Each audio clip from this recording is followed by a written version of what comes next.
Hi viewers, welcome to Amrutha's world. ഞാനിന്ന് കാണിക്കാൻ പോകുന്നത് ഒരു ഔഷധമാണ്. ഇത് എങ്ങനെയാണ് ഉണ്ടാക്കുന്നതെന്നൊക്കെ നമുക്കിന്ന് കാണാം. ഇതെന്താണെന്ന് ആദ്യം നമുക്കിത് മനസ്സിലാക്കിയെടുക്കാം. ഇതിൻ്റെ പേര് ആട്ടുംകാല് കിഴങ്ങ് എന്നാണ്. ഇതിൽ കാണുന്നുണ്ടല്ലോ, ഈ വലിയ വലിയ ഇലയുള്ളതാണ് ആട്ടുംകാല് കിഴങ്ങ്. ഈ പൊട്ടിച്ചെടുത്തതാണ് അതിൻ്റെ കിഴങ്ങെന്ന് പറയുന്നത്. അപ്പം ഇതൊന്നുകൂടെ കാണിച്ചു തരാം. ഇതാണ് കേട്ടോ ഇതിൻ്റെ കിഴങ്ങ്. ഇതിൻ്റെ മേലെയെല്ലാം ഇങ്ങനെ ആടിനുള്ളതുപോലെ രോമം ഉള്ളതുകൊണ്ടാണ് ഇതിന് ആട്ടുംകാല് കിഴങ്ങ് എന്ന് പറയുന്നത്. ഇതൊരു വെജ് ഐറ്റമാണ്. അപ്പോൾ ശരിക്കും ആട് സൂപ്പ് കഴിച്ച പോലെ തന്നെ ഉണ്ടാവൂ എന്നാണ് പറയുന്നത്. പക്ഷേ ഇതിൻ്റെ ഗുണം 4000 രോഗങ്ങൾക്ക് ഇതൊരു ഔഷധമാണ്. അപ്പോൾ ഇതിനൊരു കട്ടിയായിട്ടുള്ള ഇല, ഇങ്ങനെ ഉണങ്ങിപ്പോയ ഒരു ഇലയുണ്ട് അതിൻ്റെ തായായിട്ട്. പിന്നെ ഇങ്ങനെ കോല് വന്നിട്ട് അതിൻ്റെ പച്ച ഇലകൾ നമുക്ക് കാണാൻ പറ്റും. നല്ല നീളമുള്ള ഇലകളാണ്. അതേപോലെ കുറച്ച് ഉറപ്പ് സോഫ്റ്റ് ഇലകളല്ല, ഒരു പ്ലാസ്റ്റിക് ടൈപ്പ് ഇലകളാണ് ഇതിനുള്ളത്. അപ്പോൾ വളരെ നീളമുള്ള ഇലയാണ് ഇതിൻ്റെത്. അപ്പോൾ ഇതെല്ലാം മരത്തിൻ്റെ മുകളിൽ നമുക്ക് കാണാൻ കിട്ടും. അതല്ലെങ്കിൽ വലിയ പാറൻ്റെ ഇടയിലായിട്ട് ഈ കിഴങ്ങ് ഉണ്ടാവും. അപ്പോൾ അതെടുത്ത ശേഷം നമുക്കതിൻ്റെ ഈ രോമങ്ങൾ എടുത്ത് കളയണം, അതിൻ്റെ സ്കിന്ന് എടുത്ത് കളയണം. അല്ല, നമ്മളെ ഇങ്ങനെ കാണുമ്പോൾ ആടിൻ്റെ കാല് പോലെ തന്നെ ഉണ്ട്.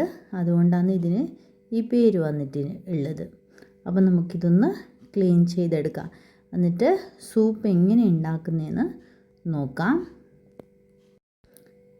ഇത് നമ്മുടെ ഹെൽത്തിന് അത്രയും നല്ല ഒരു കിഴങ്ങാണ്. അപ്പം മുമ്പത്തവർ പറയുന്ന കേട്ടുള്ള അറിവാണ്, 4000 രോഗത്തിന് ഇതൊരു ഔഷധമാണെന്നാണ് പറയുന്നത്. അതേപോലെ നമ്മുടെ അസ്ഥി തേയ്മാനം, പിന്നെ വേദനകൾ, ശരീരവേദനകൾ, അതിനെല്ലാം നല്ലൊരു ഔഷധമാണ്. സൂപ്പ് എങ്ങനെ തയ്യാറാക്കുന്നത് നമുക്ക് നോക്കാം. അതിന് ആവശ്യമായ സാധനങ്ങൾ ഞാനിവിടെ എടുത്തിട്ടുണ്ട്. അതിൽ ഒന്നാമതായിട്ട് വേണ്ടത് ഈ ആട്ടുംകാല് കിഴങ്ങാണ്. അത് ഇതുപോലെ റൗണ്ടായിട്ട് കട്ട് ചെയ്ത് വെച്ചിട്ടുണ്ട്. പിന്നെ ഞാനിവിടെ ഒരു പച്ചമുളകാണ് എടുത്തിട്ടുള്ളത്, ഒരു തക്കാളി എടുത്തിട്ടുണ്ട്, കുറച്ച് കുരുമുളക് എടുത്തിട്ടുണ്ട്, പിന്നെ കറാമ്പൂ 3 എണ്ണം, അതുപോലെ വെളുത്തുള്ളി ഒരു 5 എണ്ണം എടുത്തിട്ടുണ്ട്. പിന്നെ ഇഞ്ചിയാണ് കുറച്ച് ഇങ്ങനെ കട്ട് ചെയ്തെടുത്തിട്ടുണ്ട്. പിന്നെ പെരുംജീരകമാണ് വേണ്ടത്. പെരുംജീരകം ഇല്ലയെന്നാണെങ്കിൽ ചെറിയ ജീരകം എടുക്കാം. അപ്പോൾ പെരുംജീരകമാണ് ഏറ്റവും ഈ സൂപ്പിന് നല്ലത്. അപ്പോൾ വീട്ടിലില്ല എന്നാണെങ്കിൽ മറ്റേ ജീരകം, ചെറിയ ജീരകം വേണമെങ്കിലും എടുത്തിട്ട് നമുക്ക് ചെയ്യാവുന്നേ ഉള്ളൂ. അപ്പോൾ ഇതൊക്കെ നമ്മൾ ഒരു ജാറിൻ്റെ അകത്തേക്ക് ആദ്യം ഇട്ട് കൊടുക്കണം. ഇട്ട് കൊടുത്തിട്ട് അത് നന്നായിട്ടൊന്ന് ഗ്രൈൻഡ് ചെയ്ത് വെക്കണം. അപ്പോൾ ആദ്യമായിട്ട് എൻ്റെ ഈ അമൃതാസ് വേൾഡ് എന്ന ചാനൽ കാണുന്നവർ നിങ്ങളാണെങ്കിൽ സബ്സ്ക്രൈബ് ചെയ്യണം. അതുപോലെ ഈ വീഡിയോ ഇഷ്ടമാണെങ്കിൽ ലൈക്ക് ചെയ്യണം. അതുപോലെ എല്ലാവർക്കും ഇതിൻ്റെ ബെനിഫിറ്റ് അറിയാൻ വേണ്ടി ഷെയർ ചെയ്ത് കൊടുക്കണം. അതുപോലെ ഒരു ആട്ടുംകാല് സൂപ്പ് കുടിച്ചാൽ ഒരു സ്മെല്ലും ടേസ്റ്റുമാണ് ഇതിന് കിട്ടുന്നതെന്നാണ് പറയുന്നത്. പക്ഷേ ഞാൻ ആട്ടുംകാല് സൂപ്പ് കുടിച്ചിട്ടില്ല. പക്ഷേ ഈ കിഴങ്ങിൻ്റെ സൂപ്പ് ഞാൻ കുടിച്ചിട്ടുണ്ട്. വളരെ ടേസ്റ്റിയാണ്. അപ്പോൾ അത് ഉണ്ടാക്കാൻ വേണ്ടിയിട്ട് നമുക്കൊരു പാത്രം അടുപ്പിൽ വെക്കാം.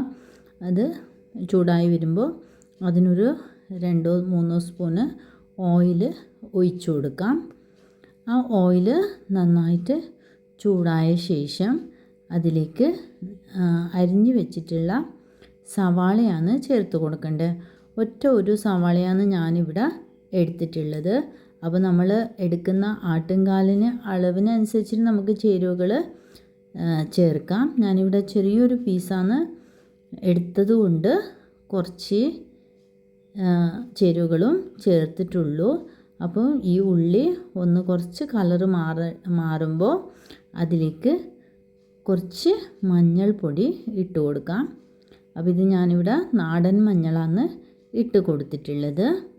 അത് ഇട്ട് കൊടുത്തിട്ട് ഒന്ന് ഇതുപോലെ മിക്സ് ചെയ്ത് എടുക്കാം. അപ്പോൾ അതിൻ്റെ കളറ് ചെറുതായിട്ട് മാറാൻ തുടങ്ങിയ ശേഷം നമ്മൾ അരച്ച് വെച്ചിരിക്കുന്ന ഈ കൂട്ട് ചേർത്ത് കൊടുക്കാം. എന്നിട്ട് ആ ജാറിൻ്റെ അകത്തേക്ക് വെള്ളം ചേർത്തിട്ടൊന്ന് കഴുകിയിട്ട് അതിലേക്ക് ഒഴിച്ചു കൊടുക്കാം. കുറച്ച് ലൂസായിട്ട് തന്നെയാണ് നമ്മൾ ഇത് തിളക്കാൻ വെക്കേണ്ടത്, അതല്ലെങ്കിൽ ഇത് കട്ടിയായി പോകും. അതുകൊണ്ട് ലൂസായി തന്നെ നമുക്ക് വെള്ളം ചേർത്തിട്ട് ഇട്ട് കൊടുക്കാം. പിന്നെ ആവശ്യത്തിനുള്ള ഉപ്പ് ചേർത്ത് കൊടുക്കാം. പിന്നെ ഇതൊന്ന് നന്നായി തിളക്കണം. തിളക്കാൻ തുടങ്ങുമ്പോൾ തന്നെ നല്ല സ്മെല്ല് വരാൻ തുടങ്ങും. ഇപ്പോൾ ഇത് തിളക്കാൻ തുടങ്ങിയിട്ടുണ്ട്. വേണമെങ്കിൽ കുറച്ച് നേരം അടച്ചു വെച്ച് തിളപ്പിക്കാം.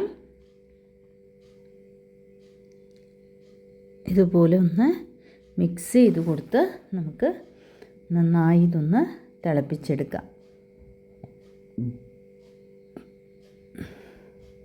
അപ്പോൾ ഇതുപോലെ തന്നെ നമുക്ക് എടുത്ത് വേണമെങ്കിൽ കുടിക്കാം. പക്ഷേ ഇത് അരച്ച് കുടിക്കുന്നതായിരിക്കും, ഒരരിപ്പ കൊണ്ട് അരച്ച് കുടിക്കുന്നതായിരിക്കും നല്ലത്. അപ്പോൾ അതിന് വേണ്ടിയിട്ട് ഒരു അരിപ്പ എടുത്തിട്ട് അതിലേക്ക് ഇതുപോലെ ഒഴിച്ചു കൊടുത്തിട്ട് നമുക്ക് അരച്ചെടുക്കാം. അങ്ങനെ കുടിക്കുവാണെങ്കിൽ അതിൻ്റെ സവാള ഇതെല്ലാം നമുക്കിങ്ങനെ കടിക്കാൻ കിട്ടും.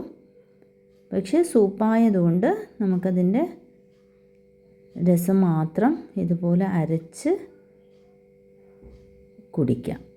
അപ്പോൾ ഇത് മിനിമം ഒരു 30 ദിവസം കുടിച്ചാൽ നമ്മുടെ ശരീരത്തിൻ്റെ എല്ലാ അസുഖങ്ങളും മാറിക്കിട്ടും എന്നാണ് പറയുന്നത്. അപ്പോൾ എല്ലാവരും ഇതൊന്ന് ട്രൈ ചെയ്യൂ. അതേപോലെ ഹെൽത്തിയായി ജീവിക്കൂ എന്ന് മാത്രമേ എനിക്ക് പറയാനുള്ളൂ. അപ്പോൾ താങ്ക് യു ഫോർ വാച്ചിങ്.